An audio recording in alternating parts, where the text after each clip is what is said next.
Hello, I'm in a 2018 Nissan Rogue, and today I'm going to show you how to adjust the brightness of your display here.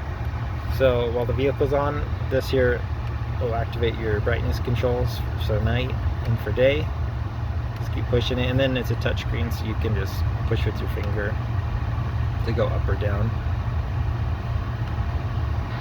But that's it for that, just auto saves. And if you do need to adjust the brightness for the center here for the dash, you can do that with these buttons.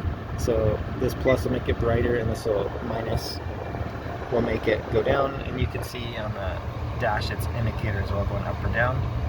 Something else to double check for these two systems too is there's sensors up on your dash that can help the car know if it's daylight or darker, like nighttime outside.